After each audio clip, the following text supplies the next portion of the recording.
30-40,000 alcoholics पे उन्होंने काम करा था।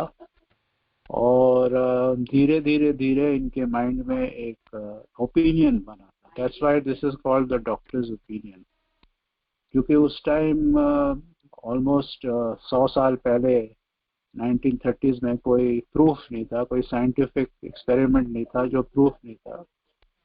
एक ओपिनियन था ये डॉक्टर का कि ये जो प्रॉब्लम अल्कोहलिक्स में है, इट्स अ 2-fold डिजीज। कभी कभी तुम यही कमरों में सुनोगे 3-fold डिजीज है। It's basically Big Book calls it it's a 2-fold disease. We have a spiritual problem also, but spirituality एक डिजीज में नहीं आती है। स्पिरिचुअलिटी एक अलग चीज होती है। तो वन ही अल्कोहलिक्स के से ये काफी बातें करता था, ये जानता था उनकी फैमिलीज को, उनको। और ये सिरफत के माइंड में था कि यार ये बुरे लोग नहीं है, ये नहीं है कि कोई एम्बिशन ही नहीं है, कुछ करना नहीं चाहते जिंदगी में। ये नहीं है कि they don't care for their families, अपने माँ बाप के लिए, वाइफ्स के लिए, बच्चों के लिए। इस नहीं, देयर इज समथिंग एल्स। एक और इनमें एक मानसिक खिंचाव, एक ऑब्सेशन सा है शराब के साथ। और दूसरी चीज उसने देखा था, जब ये पीना शुरू करते हैं तो ये फुल स्टॉप नहीं कर सकते। दो चीजें इन्होंने ऑब्जर्व करी थी अल्कोहलिक्स पे, और इस पे सिल्कवर्थ ने अपना ध्यान दिया था। देन 1920s में ये न्यूयॉर्क स्टॉक मार्केट 1929 में क्रैश हुआ था। तो सिल्कवर्थ लॉस्ट वर्क, इसका प्रोफेशन, मतलब अपना प्राइवेट प्रैक्टिस जो कर रहा था वो खत्म हो गया। He lost all his money जो में इन्होंने इन्वेस्ट किया था। और एक दोस्त, फ्रेंड जो था उनका, चार्ल्स टाउन्स, उन्होंने सिल्कवर्थ को एक नौकरी ऑफर करी टाउन्स हॉस्पिटल में। ये जो अस्पताल था, it was build by Charles Towns. Charles Towns doctor नहीं था, he was a insurance broker, businessman था। और इसने ये as a investment, as a business शुरू करा था for treatment of heroin addicts and alcoholics, और पैसे वाले लोगों के लिए। काफ़ी महंगा था। कैन इमेजिन 100 साल पहले 300, 400, $500 फॉर 1 वीक चार्ज करता था ये चार्ल्स टाउन्स। और यहाँ इसने सिल्कवर्थ को वो बना दिया था in charge of the alcohol treatment centre. यहाँ अब Silkworth could focus all his attention कि जो हमारे जैसे लोग क्यों पीते हैं जैसे वो पीते हैं, और जितनी भी एडवाइस दो उनको, या सलाह दो उनको, या उनको काउंसल करो, या कुछ भी करो, मेक्स नो डिफरेंस। बाहर जाएंगे, थोड़े टाइम के लिए बंद कर लेंगे, फिर पी पा के फिर लौट के आ जाते थे। ये समटाइम इन 1933 पहली बार बिल विल्सन, हमारे को फाउंडर, इस अस्पताल में एडमिट हुए थे समर ऑफ 1933 फॉर अल्कोहलिज्म। और वहाँ इनकी पहली बार मुलाकात हुई थी इस डॉक्टर के साथ, डॉक्टर सिल्कवर्थ के साथ। वो हम डॉक्टर्स ये स्टोरी में और लेटर ऑन बिल की कहानी में उसके बारे में हम और चर्चा करेंगे। तो let us see what the doctor has to say, doctor's opinion में हम लोग के बारे में। मेरी किताब में ये XXI है, तुम लोग देख लो अपने डॉक्टर्स ओपिनियन कौन से पेज पर है।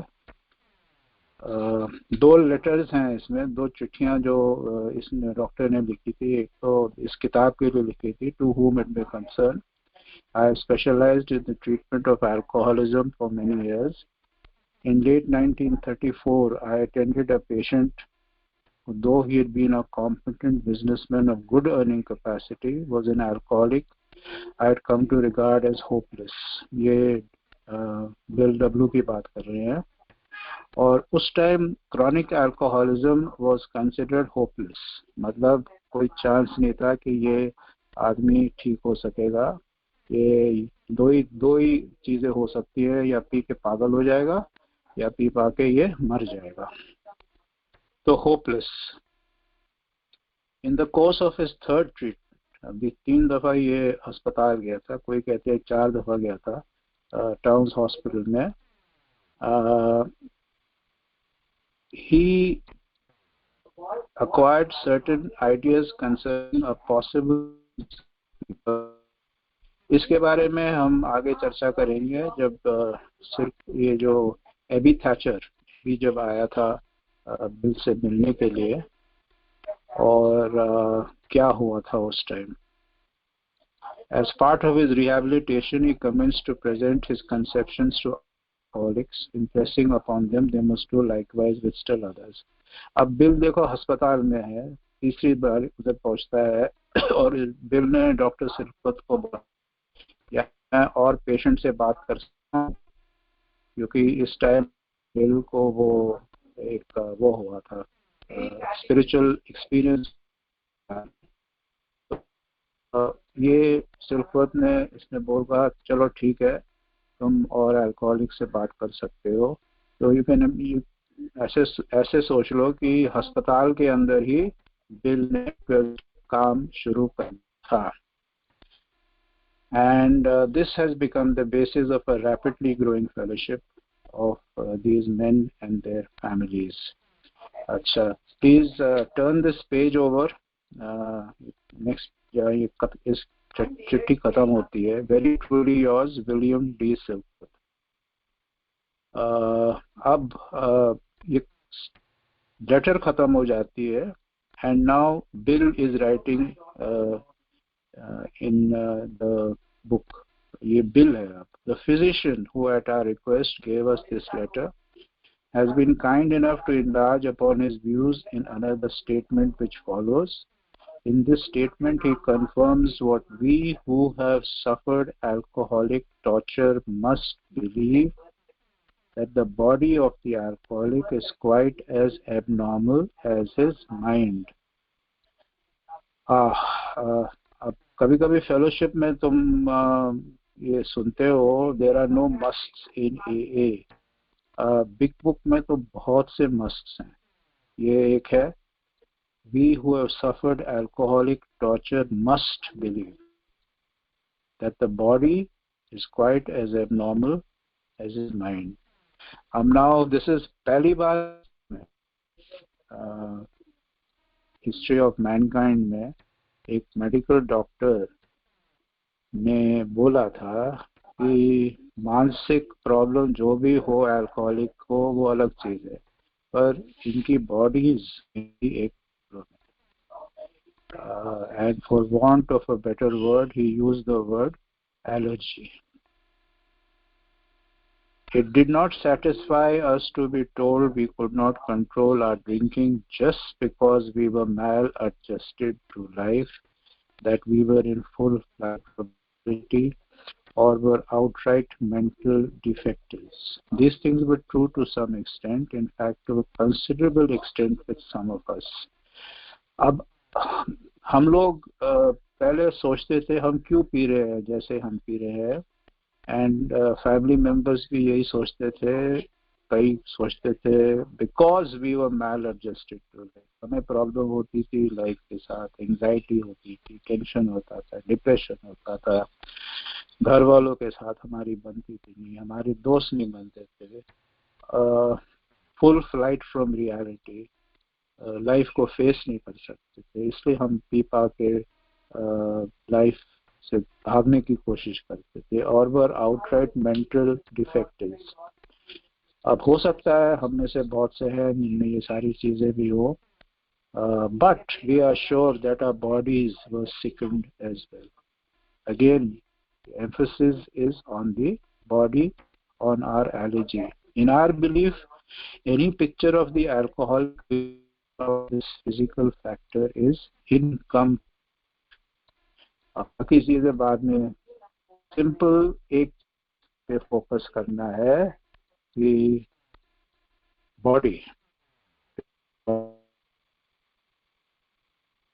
के अंदर जब शराब जाती है एक केमिकल रिएक्शन होता है और वो केमिकल रिएक्शन नॉर्मल ड्रिंकर से बहुत अलग है जो हमारे अंदर होता है, और उस केमिकल रिएक्शन के थ्रू हमारे ब्रेन में एक नया केमिकल फॉर्म होता है, और because of that chemical the craving starts, phenomenon of craving more and more, जो तलब हमारे अंदर शुरू हो जाती है. In our belief, any picture of the alcoholic which leaves out this physical factor is incomplete. हम लोग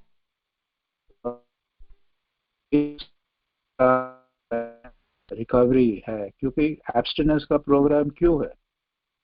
जिंदगी भर हम शराब क्यों नहीं टच कर सकते? Because of this physical problem. मेरे अंदर शराब जाएगी तो केमिकल रिएक्शन होएगा,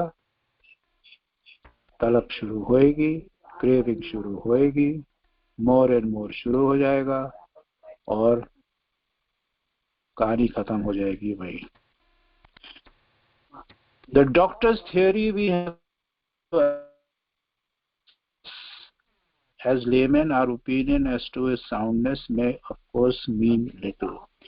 अब चीज जरा ध्यान से ये सोचो कि ये जो बिग बुक जब लिखी गई थी, इन लोग ने द वर्ड डिजीज यूज नहीं करी है. एक दो जगह यूज करी है, more for spiritual disease, but वैसे the word is not used at all. ये पर्पसली करा गया था क्योंकि they did not want to offend the medical psychiatric profession, the community, क्योंकि ये शराबी कैसे कह सकता है कि डिजीज. उनका यही होता है ना कि तुम लोग कौन होते हो डिजीज बोलने वाले, तुम तो मेडिकल लोग नहीं हो, तुम तो ये तो काम है मेडिकल लोगों का, कोई ये चीज डिजीज होती है या नहीं होती है. So they were very careful because they did not want to make enemies. पता था कि आगे जाके अगर ये हमको ये जो काम करते, छोटी सी फेलोशिप थी उस टाइम 1939 में जब ये किताब लिखी थी, 100 ही लोग थे, तो इसको आगे बढ़ाना है तो दोस्ती के साथ, मेडिकल लोगों के साथ, साइकाट्रिस्ट के साथ, साइकोलॉजिस्ट के साथ, जो प्रीस्ट हैं, लॉ इन्फोर्समेंट है, जजों के, इस सब के साथ दोस्ती के साथ आगे बढ़ना पड़े. So carefully they did not want to offend anybody. तो डिजीज वर्ड यूज नहीं करा उन्होंने. सिकनेस बोला है, मैलडी बोला है, और चीजें यूज करी है, but they did not use the word disease. And here again they are being careful. ये भी एलर्जी भी, Big Book does not say allergy. Big Book say, as laymen, our opinion as to his soundness may of course mean little. It interests us, but we are laymen. हम alcoholic हैं. हम कौन हो सकते हैं कहने के लिए कि ये एलर्जी है कि नहीं है. As an individual AA member, I like the word. As an individual member, ये word एलर्जी ये मेरे लिए सूट करता है. मुझे लगता है मेरे अंदर एलर्जी है, बट मैं तो कोई अथॉरिटी नहीं हूँ ना इस चीज पे, ना बिग बुक है. सो वेरी केयरफुली, जैसे हमारा जो ट्रेडिशन है, we neither endorse nor oppose any causes. The doctor's theory we have an allergy to alcohol interests us. हाँ, वी आर डेफिनेटली इंटरेस्टेड क्योंकि यह एक्सप्लेन करता है हमारे अंदर जो क्रेविंग शुरू होती है. But as layman, our opinion as to his soundness may of course mean little. But as ex-problem drinkers, we can say his explanation makes good sense. देखो कितनी केयरफुली, कितने सोच समझ के इन लोग ने ये एलर्जी किताब में अलाउ कर दी है, at the same time maintaining their distance. And this is what AA has done in the last 85-90 years. Allergy, this word, the word itself, समझना बहुत important होता है. Allergy का मतलब है an abnormal reaction to anything. अब abnormal again, abnormal is something that happens to a minority of people. बहुत कम लोगों में जो चीज होती है वो abnormal होती है. अगर ज्यादा लोगों में होगी तो वो abnormal नहीं है. Abnormal means to a minority of people. तो और लोग पीना शुरू करेंगे और 10-11 हमारे जैसे बनेंगे और 90 जिंदगी भर बड़े आराम से सेफली शराब पी सकेंगे. That is abnormal. हमारे अंदर एबनॉर्मल रिएक्शन है 10% में, 10-12%, और 90% लोग जो है उनको शराब से कोई प्रॉब्लम नहीं होगी. That is what allergy means. किसी को मूंगफली से एलर्जी है, मेजॉरिटी को तो नहीं है ना. किसी को एलर्जी है, मेजॉरिटी को है. किसी को स्ट्रॉबेरी से एलर्जी है, मेजॉरिटी को तो नहीं है. तो इसलिए ये वर्ड सिल्कवर्थ ने यूज करा था कि इन लोग के अंदर एक फिजिकल प्रॉब्लम इतना आगे नहीं. he used the term allergy, and for us it explains many things for which we cannot otherwise account.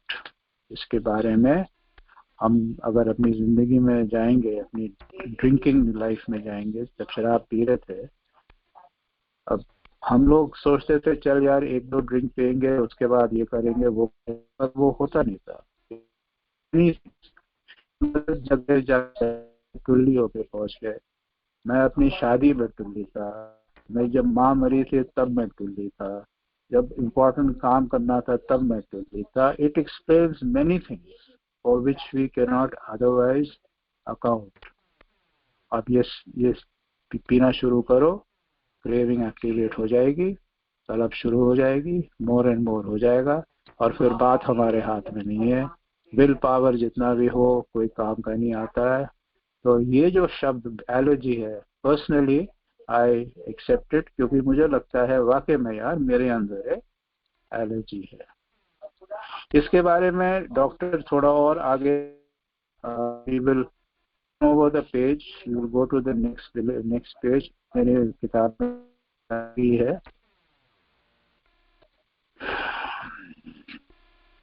We believe and so suggested a few years ago. We believe and so suggested a few years ago that the action of alcohol on these chronic alcoholics is the manifestation of an allergy, that the phenomenon of craving is limited to this class and never occurs in the average temperate drinker. Here, the phenomenon of craving is limited to this class. Class meaning हमारे जैसे जो alcoholic है, जो शराबी है. that the phenomenon of craving is limited to this class and social drinker में कभी भी एलर्जी नहीं होती है, क्योंकि अगर सोशल ड्रिंकर में एलर्जी आ जाएगी तो फिर वो अल्कोहलिक बने. फ्रॉथी इमोशनल अपील का मतलब है जो इमोशनली लोग हमसे कोशिश, हमारे दोस्त भी, अरे यार क्यों इतना पी रहा है, पी के ये पता भी नहीं कि क्या करता है. घर वाले भी अपनी तरफ से इमोशनली, मम्मी बोलती है मेरे हाथ मेरे सर पर कसम खाओ आज के बाद शराब नहीं पियोगे.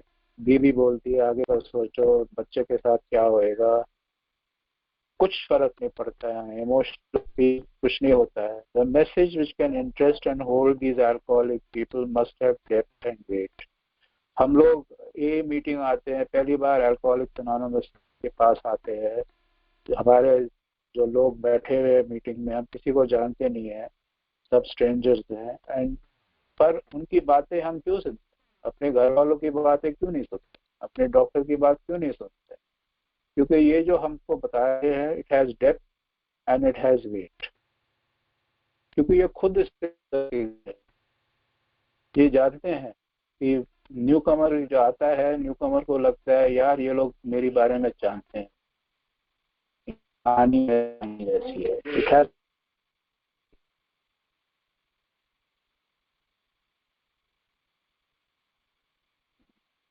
एक बात समझते हैं, जानकारी सुनते हैं, इनकी बात सुनते हैं हमारी, क्योंकि ये लोग जिंदगी हमको देखी है, खुद हमारी जिंदगी इनकी एक्सपीरियंस में must have depth and weight. In nearly all cases, their ideals must be grounded in a power greater than themselves. हमारा सेकेंड स्टेप कहता है कि क्योंकि इम्पोर्टेंस है जो हमारे अंदर जो मैं पता रहता हूँ तब वो खत्म नहीं होएगा और एक हायर पावर मेरी लाइफ में नहीं आएगा तो अल्कोहलिक रिकवरी में नहीं आ सकता है. ये बहुत इम्पोर्टेंट है. In nearly all cases, their ideals must be grounded in a power greater than them. Men and women drink essentially because they like the effect produced. थोड़ी सी डिस्टर्बेंस तो थी सर, अगर एक बार थोड़ा सा रिपीट हो जाएगा तो और बढ़िया ही रहेगा. थोड़ा उसको रिवाइज कर लेते हैं. हाँ जी. कि डॉक्टर सिरुपत ने हमको बीमारी के बारे में क्या समझाया था. ये जो लेटर पहली लेटर है जहाँ वो ख़त्म होती है, नेक्स्ट पेज पर जाइए जहाँ वेरी ट्रूली योर्स विलियम सिरुपत लिखा हुआ है. वहाँ से देखो बीमारी के बारे में हमें कुछ पता चलता है जो हमारी अल्कोहलिज्म है. और ये अक्सर हम मीटिंग्स में अलग अलग चीज़ें सुनेंगे. ये बीमारी में क्या क्या चीज़ें हैं. ये बिग बुक समझा रही है व्हाट जो ए जो इससे जो ओपिनियन है कि अल्कोहलिज्म हम लोग के लिए क्या प्रॉब्लम है. ये मेडिकल डॉक्टर का इसमें आना बहुत ज़रूरी था क्योंकि यही डॉक्टर है. देखो दो चीज़ें जो हमारी ए की जो पिलर्स तुम कह सकते हो, एक है ये जो हमारी बीमारी है और दूसरा है ये जो कॉन्सेप्ट स्पिरिचुअल अवेकनिंग की जो कॉन्सेप्ट है. ये दोनों हमको नॉन एज ने दिया था जो अल्कोहलिक नहीं थे, जो शराबी नहीं थे. एक तो ये डॉक्टर सिरुपत नॉन अल्कोहलिक था और दूसरा था वो कार्ल यूंग ज़ूरिक में जिसके पास रोलैंड हैज़र्ड गया था, वो भी नॉन अल्कोहलिक था. और जो हमारे ये 12 स्टेप्स निकले हैं वो निकले हैं ऑक्सफोर्ड ग्रुप के थ्रू, वो भी नॉन अल्कोहलिक था जो ये संस्था थी ऑक्सफोर्ड ग्रुप की. तो ये जो तीन चीज़ें जिसपे ए का पूरा प्रोग्राम बना हुआ है, ये तीनों चीज़ें हमको नॉन अल्कोहलिक्स ने दी. अब सिरुपत ने हमको एक फिजिकल चीज़ के बारे में बताया था. The physician who at our request gave us this letter has been kind enough to enlarge upon his views in another statement which follows. In this statement he confirmed what we who have suffered alcoholic torture must believe, that the body of the alcoholic is quite as abnormal as his mind. अब हम सिर्फ body के बारे में बात करेंगे जो हमारी फिजिकल एलर्जी है. एक दफ़ा हमारे अंदर शराब जाती है, हम सबको पता क्या हो जाता है, वो फिजिकल क्रेविंग शुरू हो जाती है, तलब मोर एंड मोर शुरू हो जाता है और हमारा कोई कंट्रोल नहीं है. तो जो सोशल ड्रिंकर कंट्रोल कर सकता है, to some extent heavy drinker भी कंट्रोल कर सकता है. हमारे अंदर ये नहीं है बिकॉज हमारी बॉडी अबनॉर्मल है. ये नहीं कि मेरे पास विल पावर नहीं है, ये नहीं है कि मैं अच्छा काम भी करना चाहता हूँ, ये नहीं कि मैं अपने प्यारी फैमिली से प्यार नहीं करता हूँ. It is because my body is abnormal. ये जो एलर्जी की हम बात करते हैं, अब जिसको मूंगफली से एलर्जी है जब भी वो मूंगफली खाएगा प्रॉब्लम होएगी. जिसको मछली से एलर्जी है जब भी वो मछली खाएगा प्रॉब्लम होएगी. हम में से कई हैं जो बहुत दवाइयों से एलर्जी होती है. मुझको खुद पेनिसिलिन से एलर्जी है तो मैं पेनिसिलिन कभी नहीं ले सकता. डॉक्टर हमसे पूछते हैं अगर कोई दवाई से एलर्जी है तो हमारी बॉडी में एक प्रॉब्लम है शराब पीता. That the body of the alcoholic is quite as abnormal as his mind. तब देखो माइंड भी आ गया है, बॉडी भी आ गई है. It did not satisfy us to be told we could not control our drinking just because we were maladjusted to life. Maladjusted मतलब हम एडजस्ट नहीं कर सकते जिंदगी के साथ, इसलिए हम इतना ज़्यादा पी रहे हैं.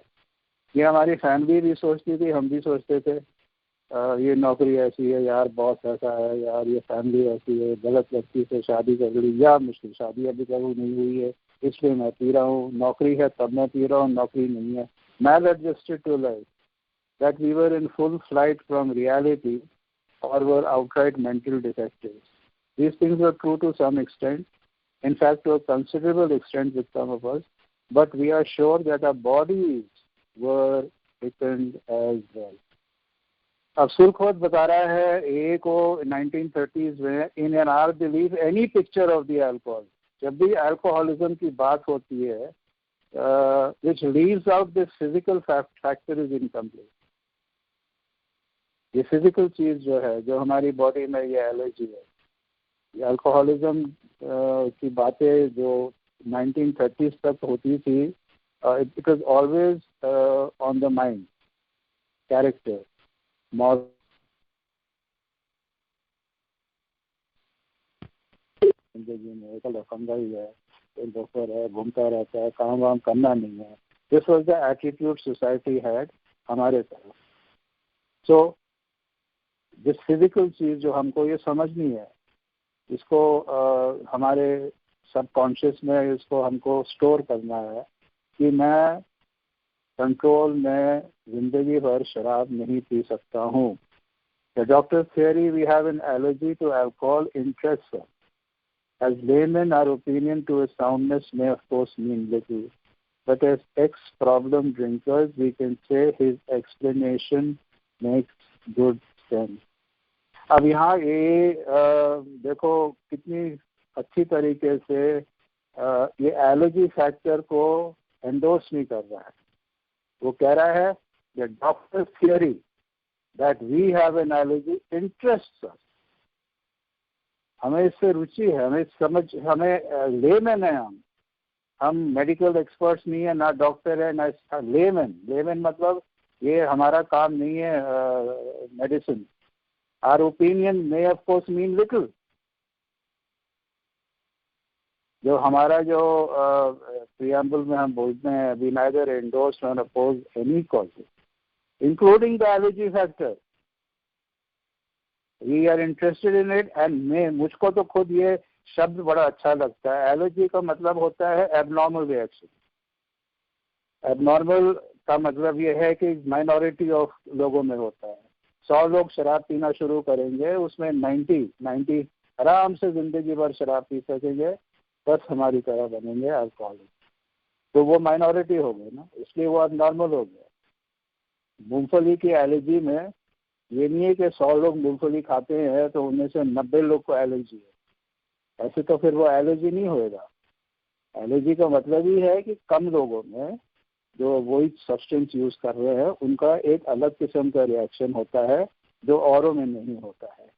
अब ये जो वर्ड है, as a layman I like to use it, and most alcoholic जितने भी हम सुनते हैं वो सब कहते हैं मेरे अंदर ये एलर्जी है, but a as a whole इसको एक वो नहीं दे रहा है कि या ये endorse it, because it is a medical, it is not in our हमारी फिलोसफी एरोनोमस की है, ये आउटसाइड इश्यू है। इसलिए ये शब्द डिजीज भी हम किताब में नहीं लेके आए हैं, क्योंकि बिल ने उस टाइम सोचा था कि अगर मैं ये शब्द डिजीज यूज करूँगा, मेडिकल एसोसिएशन जो होते हैं या साइकाट्रिक एसोसिएशन, वो सब हमारे ए के ऊपर चढ़ जाएंगे, तुम कौन होते हो इसको डिजीज बोलने वाले। ये तो काम है WHO का, वो जो बाद में बना है, या उसके पहले जो मेडिकल एसोसिएशन होते थे दुनिया में, उनका काम है, तुम कौन होते हो।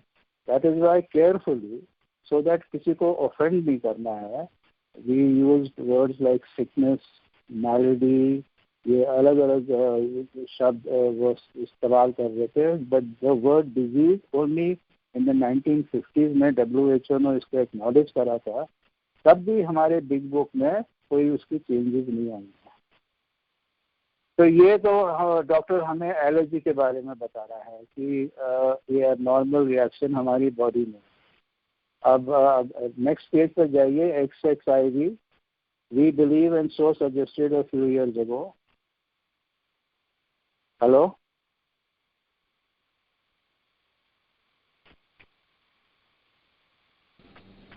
यस सर, आ रही है आवाज।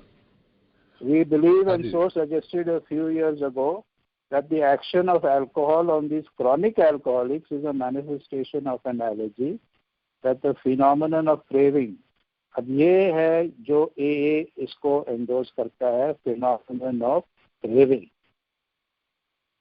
अगर टर्म इज एलर्जी और नॉट, हमें उससे इंटरेस्ट नहीं है, पर डेफिनेटली हमारे अंदर क्रेविंग होती है जब हम पीना शुरू करते हैं। और बिकॉज इसका कोई एक्सप्लेनेशन नहीं था, they used it the word phenomenon. Phenomenon का मतलब है इसका कोई लॉजिकल एक्सप्लेनेशन नहीं है। Phenomenon of craving is limited to this class. Which class? हमारे जैसे लोग जो है, अल्कोहलिक जो है। एंड नेवर अकर्स, नेवर, कभी भी नहीं, in the average social drinker. Temperate का मतलब सोशल। हमारे जैसे these allergic types can never safely use alcohol in any form at all, in any form at all. कभी हम एक जमाने में सोचते थे यार विस्की बंद कर देते हैं, बियर पीते हैं, वाइन पीते हैं, ये सब नहीं, in any form including cough syrups, ये सारी चीजें जो आजकल है, एनी फॉर्म के we can never safely use. And once having formed the habit and found they cannot break it, हम लोग में से बहुत है, पहले ये एक हैबिट बनी रोज पीने की, उसके बाद हैवी ड्रिंकिंग शुरू हुई, उसके बाद लक्ष्मण रेखा क्रॉस करा हमने और अल्कोहलिक बन गए। फ्रॉम हैवी ड्रिंकिंग टू बीमारी। Found they cannot break it, once having lost their self confidence. अब अपनी जिंदगी में देख लो, धीरे धीरे जैसे बीमारी प्रोग्रेस होती गई, सेल्फ कॉन्फिडेंस का क्या हो गया? सेल्फ कॉन्फिडेंस था जब 4 पेग अंदर होते थे, उसके बिना कहाँ था सेल्फ कॉन्फिडेंस? सेल्फ कॉन्फिडेंस इसलिए जा रहा था क्योंकि धीरे धीरे हमारी डिपेंडेंसी अल्कोहल पर हो गई थी। We were becoming alcohol dependent instead of having self confidence. The reliance upon things human. Again अपनी हिस्ट्री में अपने एक्सपीरियंस में जाइए। Reliance upon things human. Society हमारी जो है, आज की जो सोसाइटी है, इसलिए इतना मुश्किल हो रहा है ये सोशल डिस्टेंसिंग और ये सारी चीज़ें। हम लोग ह्यूमन बीइंग्स को एक ये है कि हम मिलजुल के रहते हैं, हर चीज़ में हम एक साथ करते हैं, सोसाइटी एक साथ करती है। जो भी फेस्टिवल्स होते हैं, त्यौहार होते हैं, सब मिलजुल के होते हैं। जब कोई बच्चा पैदा होता है वो मिलजुल के सेलिब्रेट करते हैं, जब कोई मर जाता है फिर भी मिलजुल के अफसोस करते हैं। Everything we do is in with each other, that is hallmark of human being. पर हम लोग ने क्या करा अपने साथ? धीरे धीरे धीरे हम आइसोलेशन में चले गए। The reliance upon things human. हमारे अपने घरों में देखो, हमारे घरों में देखो, जो बुजुर्ग लोग हैं, उन लोग एक दूसरे पे कितना वो उनका रिलायंस, एक दूसरे से सलाह लेते हैं, एक दूसरे के साथ बातें करते रहते हैं। जो हम लोग इधर 4th स्टेप 5th स्टेप ये सब करते रहते हैं, वो लोग पहले से कर रहे हैं अपनी जिंदगी में।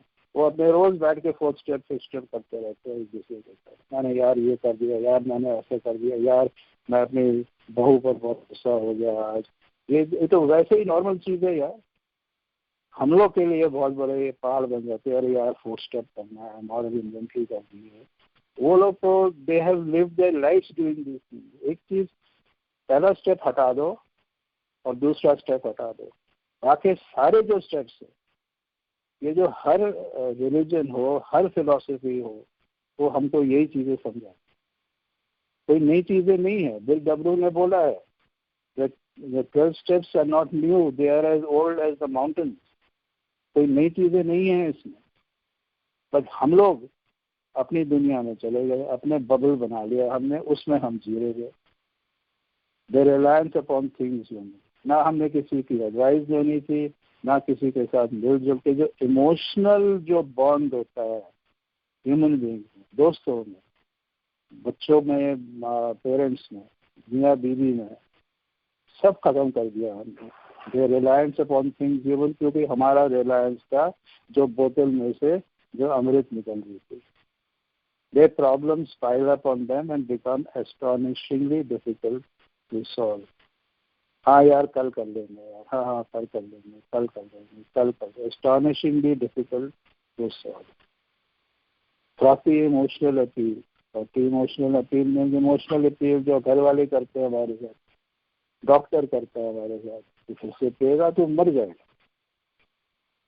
घर वाले अरे माँ बोलती है बेटे मेरे सर पे हाथ रख, कसम खा आज शराब बिल्कुल नहीं पिएगा।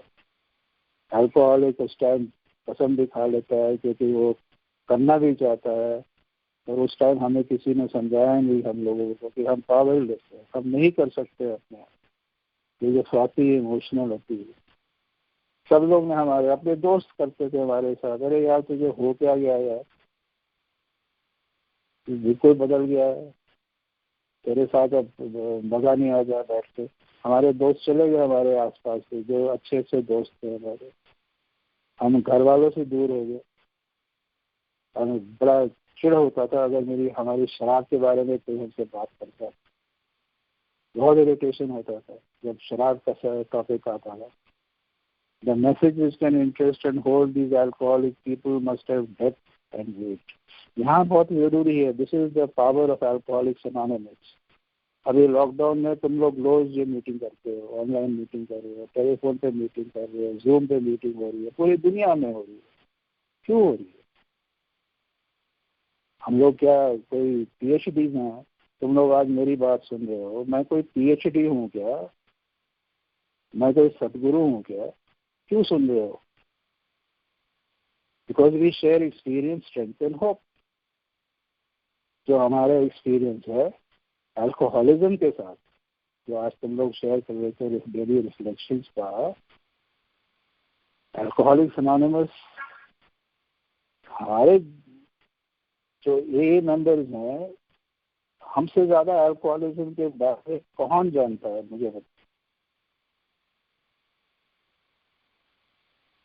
हम लोग से ज्यादा अल्कोहलिज्म के बारे में कौन जानता है? Depth and weight. Newcomer पहली ए मीटिंग में आता है, थोड़े टाइम के बाद उसके दिमाग में एक बात बैठ जाती है, हाँ यार ये लोग मेरे जैसे ही है। ये हुआ था बिल और बॉब जब पहली बार मिले। बॉब उस टाइम एक हैंगओवर हो रहा था, उसको बहुत जबरदस्त हैंगओवर हो रहा था क्योंकि पूरी रात वो पी रहा था। उसकी बीवी एंड उसको घसीट के लेके गई और बिल से मिली। वो नहीं जाना चाह रहा था, पर तुम्हें पता है जो हमारे घर वाले हमारे पीछे पड़ जाते हैं, रो रो के हम चले जाते हैं, जहाँ भी वो ले जाते हैं। कोई डॉक्टर के पास ले जाता है, कोई जादू टोने वाले के पास ले जाता है, कोई डॉक्टर साइकियाट्रिस्ट के पास, हम चले जाते हैं घर वालों के फोर्स से। तो ये रोते रोते पहुंच गया। उसने देख यार, उसने अपनी बीवी को बोला मैं सिर्फ 15 मिनट दूंगा इस बंदे को, कि जो भी तुम बोल रहे न्यूयॉर्क से आया है, 15 मिनट से ज़्यादा मैं नहीं दूंगा। और वो 15 मिनट के 5 घंटे हो गए जब ये दोनों पहली बार मिले। पहली बार बॉब को लगा कि ये बंदा जो है ये वाकई में मेरे बारे में सब कुछ जानता है, क्योंकि ये मेरे जैसे ही है। Must have depth and weight. एक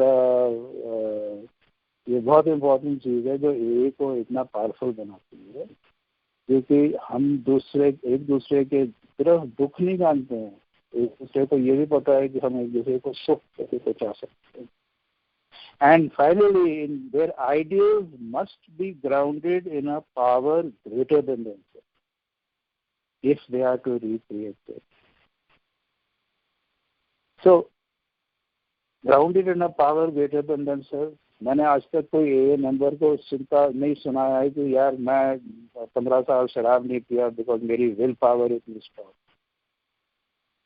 मैंने आज तक ये नहीं सुनाया। जब न्यू कमर आता है ये मीटिंग में, ये सुनता है God as I understand God, higher power, ये सारी चीजें सुनता है। इसको समझ नहीं आ रहा है पहली दूसरी मीटिंग में, पर सुन तो रहा है। ये लोग कह रहे हैं grace of God, higher power, God as I understand God. Newcomer को उस टाइम तो कुछ नहीं पता ये क्या कह रहे हैं ये लोग, पर धीरे धीरे वो पहुंचता है। 2 महीने बाद, 3 महीने बाद स्पॉन्सर पकड़ता है। धीरे धीरे their ideals have to be grounded in a power greater than themselves if they are to recreate their lives. Recreate मतलब restore me to sanity. Recreate my life. मेरी पूरी जिंदगी फिर से मुझको बनानी है। We have to be reborn. वो पुराना राज को बढ़ना है, और एक नए राज को पैदा होना है। Having had a spiritual awakening, ये जो जागृति हमारे अंदर आनी है, recreate our lives। ये तो थोड़ा बहुत एलर्जी के बारे में सिल्वत ने बात करी थी। Now and bottom of this page, last paragraph में, men and women drink essentially because they like the effect produced by alcohol। effect, अब तुम लोग याद करो जो पहली बार शराब पीती या दूसरी बार शराब पीती, जो मजा आया, जो एक फ्रीडम सडनली मिली तुम्हें, एक आज़ादी मिली, and suddenly you were a different person।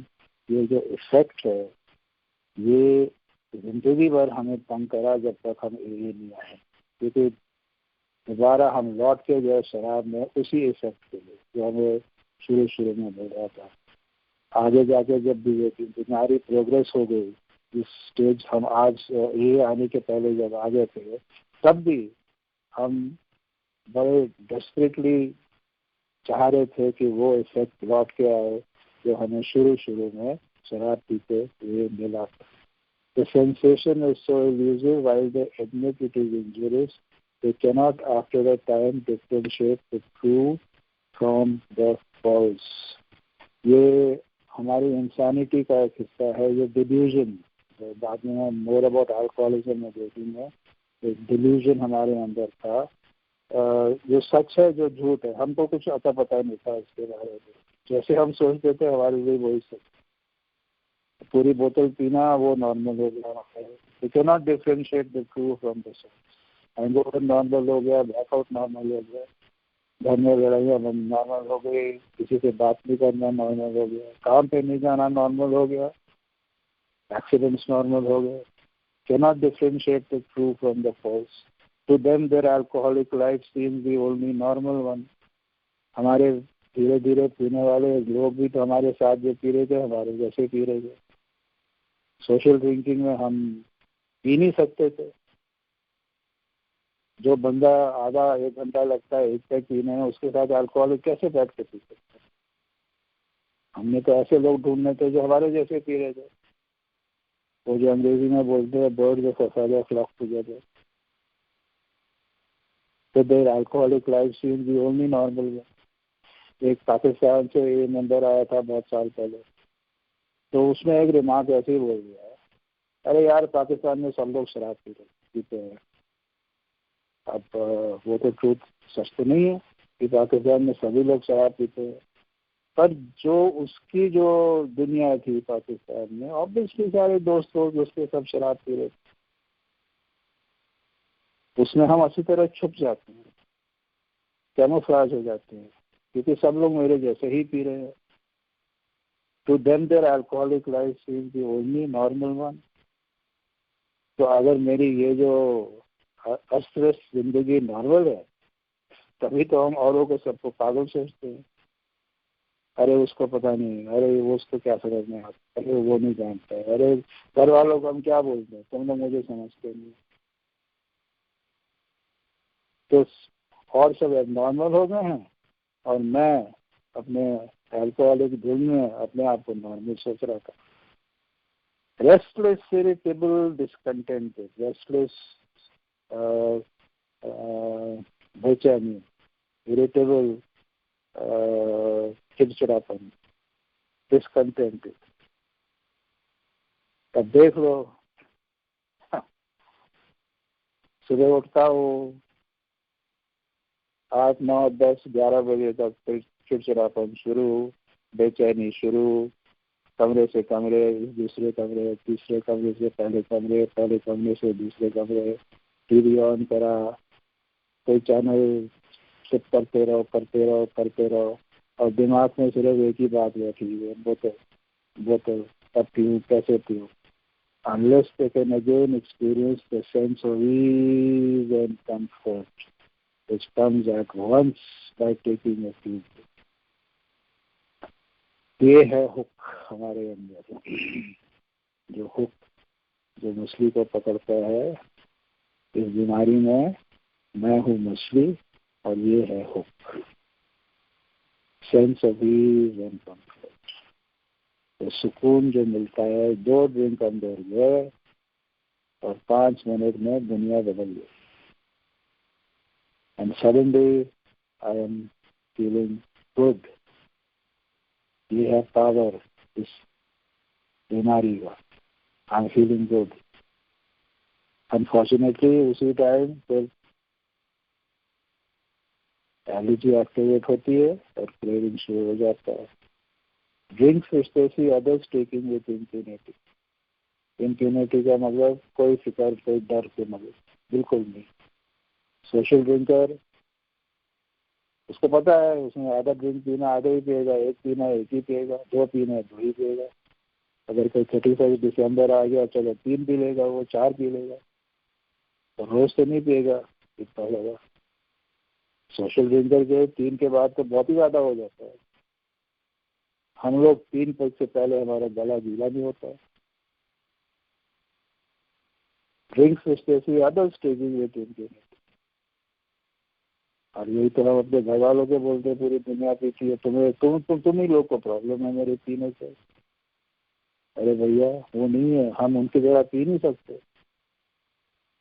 Social drinker जो पीता है हम नहीं पी सकते, ढंग से नहीं पी सकते हैं, तमीज से नहीं पी सकते शराब।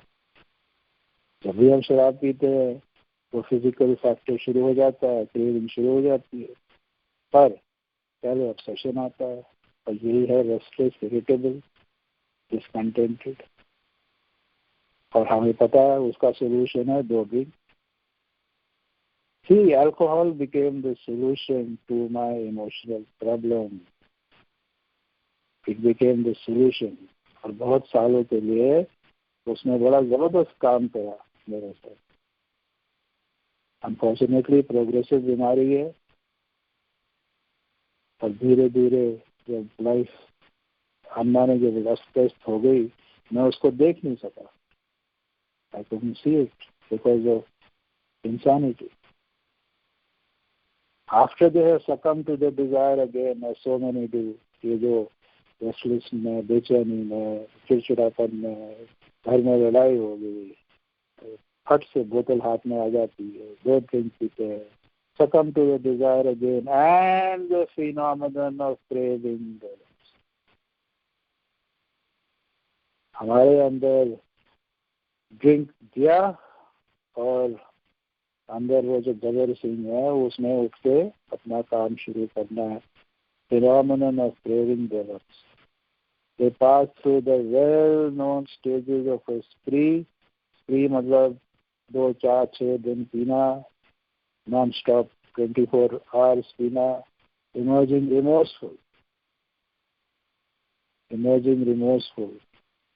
वो दिन सोचो जब हम सुबह उठते थे और कैसा लगता था हमें रिमोर्स, अपने आप के साथ नफरत, इतना एंजाइटी अटैक होता था कि कल रात को मैंने करा क्या। शुरू में मुझे याद है मैं बाहर जाके देखता था, यार मैं घर आया कैसे, एक गाड़ी खरीदी है बाहर की नहीं करी है। तो firm resolution not to drink again. तौबा तौबा तौबा, आज के बाद शराब बंद। कसम खा ली, हम भगवान के सामने बैठ के कसम खाई है। अल्कोहलिक काफी ड्रामाबाज भी होता है ना, वो तो वैष्णो देवी जाएगा, माता के सामने खड़ा होकर कसम खाएगा कि शराब बंद है। उसके बाद फिर आता है वापस 1 हफ्ते, 10 दिन, 2 हफ्ते, चिड़चिड़ापन शुरू, इरिटेशन शुरू, और फिर विल पावर किस हद तक काम करेगा। फाइनली वो जो हुक है, 2 ड्रिंक पी लूंगा मजा आ जाएगा, चल 2 ही ड्रिंक पीते हैं, और फिर से वो साइकिल शुरू। With a firm resolution not to drink again. This is repeat over and over and over and over. जैसे हम करते रहे इतने सालों से करते रहे। पछतावा भी आ रहा है, पीना भी है, पछतावा भी आना है, पीना भी है, अपने आप के साथ नफरत भी आ रही है, पीना भी है। डिप्रेशन भी हो रहा है, पीना भी है. This is repeated over and over and over. And unless this person can experience an entire psychic change, there is very little hope of his recovery. Unless this person, alcoholic जो है, ये आएगा, मीटिंग्स करेगा, पर जब तक उसके अंदर वो पर्सनालिटी चेंज या स्पिरिचुअल अवेकनिंग, जागृति नहीं होएगी, there is very little hope कि वो बंदा रिकवरी में आएगा. क्योंकि प्रॉब्लम जो है ना, मेरी पर्सनालिटी में है प्रॉब्लम, शराब की बोतल में नहीं है. और मेरी पर्सनालिटी को बदलना है अगर मुझको रिकवरी चाहिए. आज देखो लॉकडाउन हो रहा है, तुम लोग सब ए के साथ जुड़े हुए हो, मीटिंग्स हो रही हैं, मीटिंग्स नहीं हो रही हैं तब भी एक दूसरे से बातें हो रही है. ये सब क्यों हो रहा है? क्योंकि एक बहुत जबरदस्त चमत्कार हुआ है.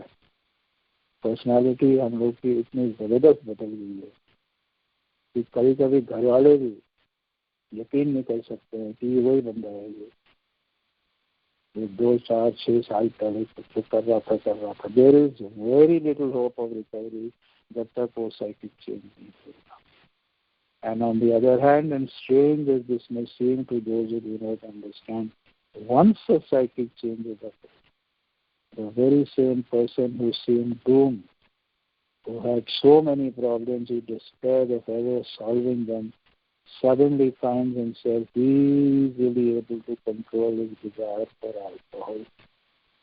The only effort necessary to follow a few simple rules. Now you see few simple rules हमारे 12 steps. अब ये चेंज आ जाता है, वो बंदा बदल जाता है. शराब प्रॉब्लम नहीं है. हम लोग आज एक दूसरे से बातें कर रहे हैं कि जो पर्सनालिटी चेंज आई है, साइकिक चेंज आई है, स्पिरिचुअल अवेकनिंग आई है, ये कब आती है? जब अल्कोहल एक कमरों में आएगा, एक कमरों में चुपचाप बैठ के सुनेगा, honesty, open mindedness and willingness इस्तेमाल करेगा, स्पॉन्सर पकड़ के 12 स्टेप्स की तरफ मिलेगा और चमत्कार फिर जाके पर्सनैलिटी चेंज में नजर आएगा. इसी पेज के बॉटम पे, I do not hold with those who believe alcoholism is entirely a problem of mental control. क्योंकि ये देखो बहुत सालों से लोग यही सोचते थे कि यार इन लोगों में विल पावर क्यों नहीं है. मैं भी खुद सोचता था मेरे विल पावर को क्या हो गया यार, मैं क्यों नहीं छोड़ सकता हूँ, क्यों नहीं रोक सकता हूँ, क्यों नहीं कंट्रोल कर सकता. डॉक्टर, साइकाइट्रिस्ट भी यही सोचते थे, हमारे घर वाले भी यही सोचते थे. Entirely a problem of mental control. मुझको याद है मेरी माँ मुझे बोल रही थी, बेटे घर में बैठ के पियो ना आराम से, शाम को 2 पेग पियो, खाना खाओ, सो जाओ. हम थोड़ी कह रहे हैं मत पियो, आओ काम वाम के बाद ऑफिस से आते हो, बैठो सब घर वाले के साथ बैठो, 2 पेग पियो, फिर अपना खाना खा के सो जाओ. आई हैव हैड, अब सिल्वर बोल रहे हैं वो नहीं है सच. I do not hold with those who believe. वो फिर से वो हमें यही बताने वाला है कि ये क्रेविंग जब शुरू हो जाती है जब हम शराब अंदर डालते हैं.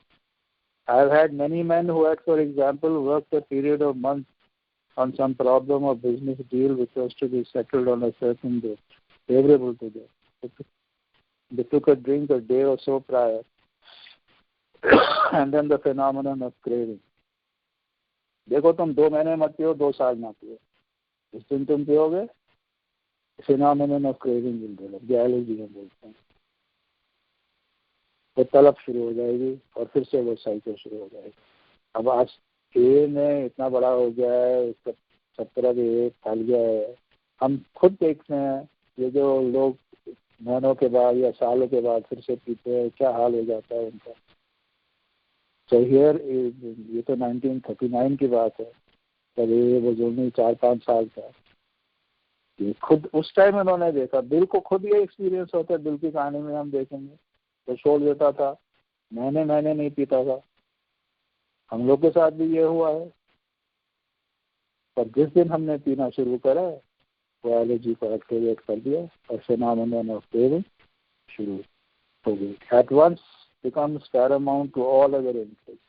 और एक दफ़ा क्रेविंग शुरू हो जाती है तो तुम जितना भी प्यार करते हो अपने घर वालों से, माँ बाप से, बीवी से, बच्चों से, तो सब कुछ एक तरफ हो जाता है। सिर्फ एक ही चीज़ हमें चाहिए, शराब शराब शराब। And the important appointment was not that. These men were not drinking to escape, they were drinking to overcome a craving beyond their mental control. Yes, उस दुनिया है वो नहीं समझ सकते जब तक ये नहीं आए। लगे रहते थे सारे लोग, मेंटल कंट्रोल, विल पावर, सब यही करते, but they were not drinking to escape. We were drinking to overcome a craving. ये जो craving, तलब, इतनी पावरफुल चीज है, कोई भी अल्कोहलिक ये समझ सकता है, पर सोशल ड्रिंकर ये बात नहीं समझ सकता है। क्योंकि 1930s के जो भी अल्कोहलिक को एडवाइस दे रहा था, जो भी उसको सलाह दे रहा था, वो नॉन अल्कोहलिक था। और जाके 1939 जब अल्कोहलिक्स एनोनिमस की किताब निकली, पहली बार इस दुनिया में एक संस्था आई जो खुद शराबी थे और खुद दुनिया को बता रहे थे कि हम ये 12 स्टेप्स करके हम भी ठीक हो सकते हैं बियॉन्ड देयर मेंटल कंट्रोल। तो पहला स्टेप हमें कहता है we admit we were powerless. ये फिनोमेनन ऑफ क्रेविंग के लिए हमने पता नहीं क्या क्या चीजें नहीं करी हैं यार। हम फ्लाइट्स मिस कर दी है, ट्रेन स्टेशन टाइम पे नहीं पहुंचे, इम्पोर्टेंट अपॉइंटमेंट्स नहीं हमने टाइम पे पहुंचे, जब फ्यूनरल्स पे पी पा के पहुंचे Delhi. There are many situations which arise out of the phenomenon of craving, which causes men to make the supreme sacrifice. Classification of alcoholics seems most difficult. Much detail is outside the scope of this book. There are, of course, the psychopaths who are emotionally unstable. हम तो सारे emotionally unstable हैं, emotionally बच्चे हैं, emotionally हम mature नहीं हुए हैं। ये बिल कहता था we are overgrown children. We are all familiar with this type. They are always going on the wagon for keeps. Over remorseful, make many resolutions but never a decision. Over remorseful. जब P पा के हम धुन से निकलते हैं तो हमारे अंदर कितनी गिल्ट होती है, कितनी ज्यादा गिल्ट आती है, शेम आता है। और many resolutions, मैंने अपनी बेटी को पता नहीं कितनी दफा प्रॉमिस करा है कि मैं जू ले जाऊंगा, पिकनिक ले जाऊंगा, यहाँ ले जाऊंगा, वहाँ ले जाऊंगा, और बेचारी 4 साल 5 साल की बच्ची तैयार होकर वेट कर रही है, पापा टुल्ली बेटा है, बट नेवर ए डिसीजन। और ये डिसीजन हम अभी में आके 3rd स्टेप ले लेते हैं, मेक ए डिसीजन, और जिंदगी बदल जाती है उसके बाद। There is a type of man who is unwilling to admit he cannot take a drink. ऐसे ये में बहुत से लोग आए हैं पर वो मानने के लिए तैयार नहीं है, और हमें पता है क्या होता है उनके साथ। हो सकता है वो लौट के आएंगे 2 साल 6 8 साल के बाद, पर हो सकता है वो पी पा के मर भी जाएंगे। There is a type of man who is unwilling to admit he cannot take a drink. He plans various ways of drinking. This is brand, environment. There is a type always believes being entirely free for alcohol for a period of time. He can take a drink without danger. ये भी हमारे साथ हुआ है। अरे यार अब 6 महीने हो गए शराब नहीं पी है, अब तो हो सकता है ड्रिंक पी सकता है। यही वालों ने बोला 90 days 90 मीटिंग, कर दिया 90 days 90 मीटिंग, अब तो सेलिब्रेट कर सकते हैं यार। Manic depressive, who is perhaps least understood, whole chapter could be written. And then there are the types entirely normal in every respect, except in the effect alcohol has upon them. Often able, intelligent, friendly people. हम में से बहुत हैं इस category में. हम कामयाब लोग हैं, इंटेलिजेंट है, फ्रेंडली है. तो ये क्या कहने की कुछ बहुत जबरदस्त इंपॉर्टेंट चीज बता रहा है हमें इधर. हमारी पर्सनालिटी अलग है यार. हम 100 लोग अगर बैठ के एक साथ शराब पीते हैं, हमारा बिहेवियर अलग होगा. हम सबका बिहेवियर सेम नहीं होगा. बट एक चीज, and here it is, all these and many others have one symptom in common.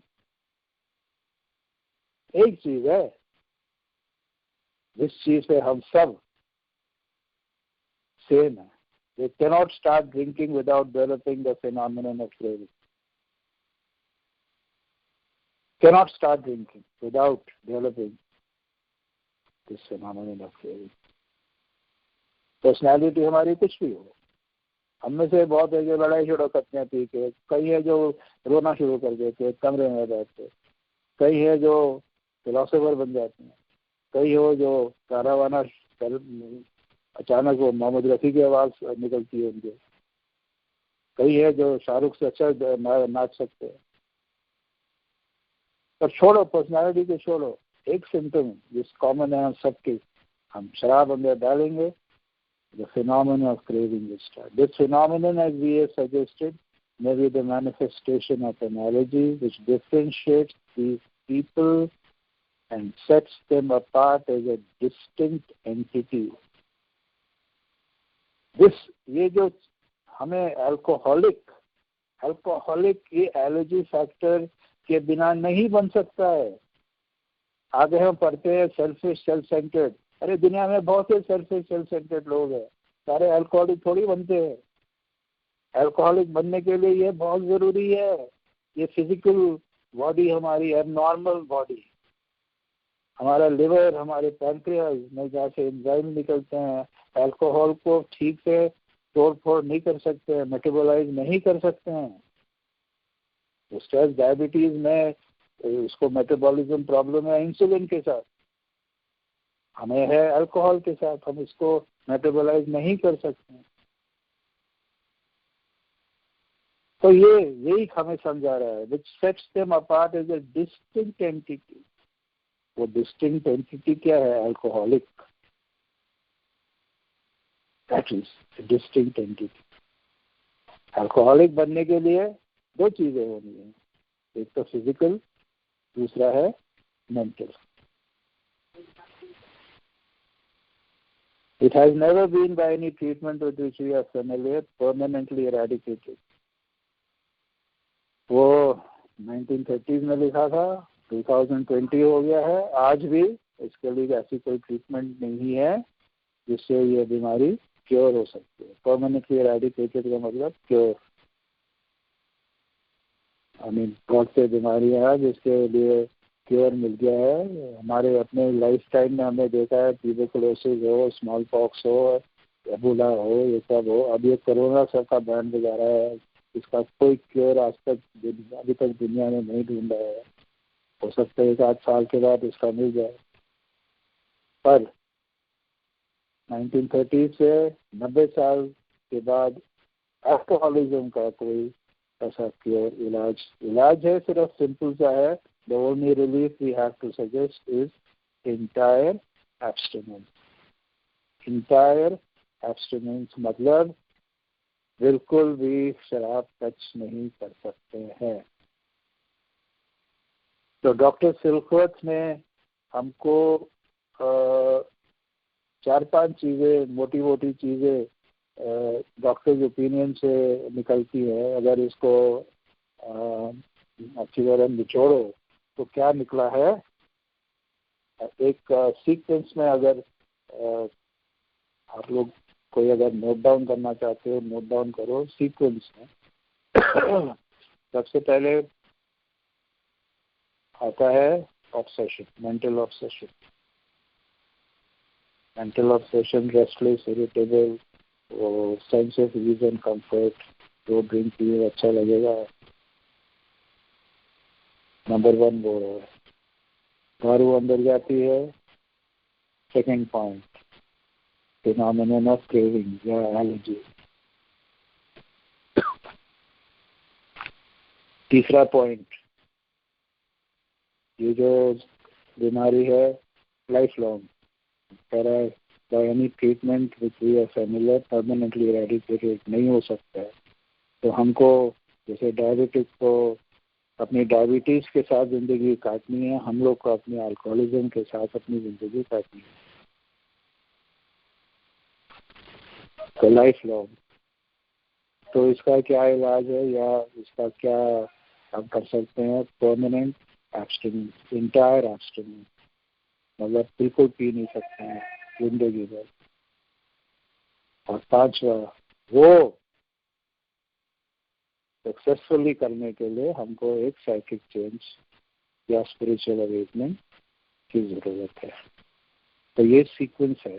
Obsession से आती है क्रेविंग, क्रेविंग, ये दो चीजें बीमारी है, ऑब्सेशन और क्रेविंग। और ये हमारे अंदर लाइफ लॉन्ग, ये लाइफ लॉन्ग है। इसलिए एक ही रास्ता है कि बिल्कुल शराब से दूर रहना है, और उसके लिए हमें एक स्पिरिचुअल अवेकनिंग की जरूरत है।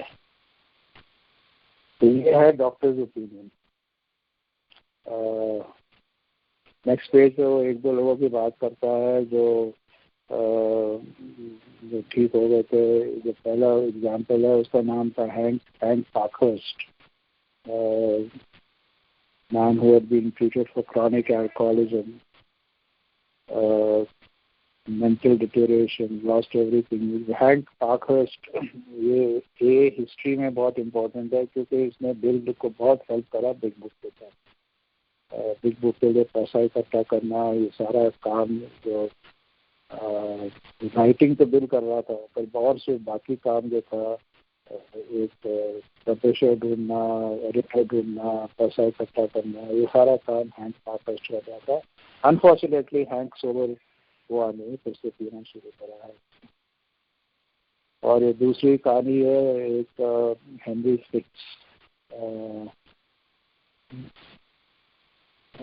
ये जो दूसरी, I think of another case brought in by a physician prominent in New York, situation in hopeless hidden in deserted barn. ये एक जॉन हेनरी फिट्स, इसकी कहानी जो हमारी इंडियन एडिशन बिग बुक की है उसमें है, आवर सदर्न फ्रेंड, उसमें है इसकी कहानी। सो ये डॉक्टर्स ओपिनियन। अगर आप एनीबडी वांट्स टू क्वेश्चंस पूछना है तो डॉक्टर्स ओपिनियन पे